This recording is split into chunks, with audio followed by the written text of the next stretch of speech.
మీకు కనుక virus infection వస్తే నోట్లో పుండ్లొచ్చేస్తాయండి. మీకు మళ్ళీ వైరస్ ఇన్ఫెక్షన్ రిపీట్ అవుతా ఉంటాయి. మళ్ళీ నోట్లో పుండ్లు కూడా చాలా మందికొస్తాయండి. మీరు లోపల కరుచుకున్న, మరి హార్డ్ టూత్ బ్రష్ వాడినా కూడా నోట్లో పుండ్లొస్తాయండి. మీకు విటమిన్ డెఫిషియన్సీస్ ఉన్నా, iron, folic acid, zinc deficiencies ఉన్నా కూడా నోట్లో పుండ్లొస్తాయి. ఎమోషనల్ స్ట్రెస్ ఉన్నా, హార్మోన్ ఫ్లక్చుయేషన్స్ ఉన్నా, స్పైసీ, ఎసిడిక్, సాల్టీ ఫుడ్స్ ఎక్కువ తిన్నా, కొంతమందికి కొన్ని రకాల టూత్ పేస్ట్‌లు, మౌత్ వాషెస్, డెంటల్ మెటీరియల్స్ పడదండి. ఆ అలర్జిక్ రియాక్షన్స్ వల్ల కూడా నోట్లో పుండ్లొస్తాయండి. కొంతమంది సీలియాక్ డిసీజ్ ఉన్నా, క్రానిక్ డిసీజ్ ఉన్నా, ఏమైనా ఇమ్యూన్ సిస్టమ్ డిజార్డర్స్ ఉన్నా కూడా నోట్లో పుండ్లొస్తాయండి. ఇంకా కొంతమందికి నొప్పుల బిళ్ళలు వాడినా, బీపీ టాబ్లెట్స్, బీటా బ్లాకర్స్ వల్ల కూడా నోట్లో పుండ్లొస్తాయండి. అయితే ఈట్లికి మేము ఎటువంటి వైద్యం అందిస్తాం. బెంజోకేన్ జెల్స్ ఇస్తామండి. ట్రయాంసిలిన్ పేస్టులు ఇస్తాం.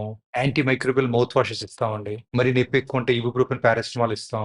విటమిన్ సప్లిమెంట్స్ ఇస్తామండి. అయితే ఇవి నేచురల్‌గా తగ్గాలంటే ఏం చేయాలి? మీరండి దాని మీద తేనె రాసుకోవచ్చండి. ఈ తేనండి మీకు ఇన్‌ఫ్లమేషన్ తగ్గించి హీలింగ్ స్పీడప్ చేస్తదండి. దాని మీద కొబ్బరి నూనె కూడా రాసుకోవచ్చండి. దీనికి యాంటీ మైక్రోబియల్ ప్రాపర్టీస్ ఉండి మీ నోట్లో పుండ్లు ఈజీగా తగ్గిపోతాయండి. మీరు పసుపు కండి తేనె రాసి దాన్ని పేస్ట్ కింద చేసి దాన్ని కూడా అప్లై చేసుకోవచ్చండి. దానివల్ల మీకు పెయిన్, స్వెల్లింగ్ కూడా బాగా తగ్గుతదండి. ఇంకా లవంగం నూనె ఉంటదండి. అది కూడా మీరు నోట్లో పుండ్ల మీద రాస్తే మీకు ఇట్టే మాయమైపోతాయండి అవి. అయితే డాక్టర్ గారిని ఎప్పుడు కలవాలి? మీకు నోట్లో పుండ్లు వారం రోజులు గాని ఎక్కువ ఉన్నా, అవి పెద్దగా ఉన్నా, బాగా నొప్పొచ్చేస్తున్నా, అస్తమాను ప్రతి నెల వచ్చేస్తున్నా, మీకు తినటానికి, తాగటానికి, మాట్లాడటానికి ఇబ్బందిగా ఉన్నా, ఈ నోట్లో పుండులతో పాటు మీకు జ్వరం వచ్చినా, ఇక్కడేమైనా గ్రంథులు వాసిపోయినా, మీకేమైనా బరువు తగ్గిపోయినా ఇమ్మీడియేట్‌గా మీ డాక్టర్ గారిని కలవాలి. అయితే ఈ నోట్లో పుండ్లు రాకుండా ఉండాలంటే ఏం చేయాలి? మీరు బాగా స్పైసీ, ఎసిడిక్ ఫుడ్స్ తినకూడదండి. గుడ్ ఓరల్ హైజీన్ మెయింటైన్ చేయాలి. మీరు బాగా హైడ్రేట్ అవ్వండి. మీ స్ట్రెస్ తగ్గించుకోండి. మరింత సమాచారం కోసం కింద కామెంట్ సెక్షన్‌లో లింక్ చూడండి.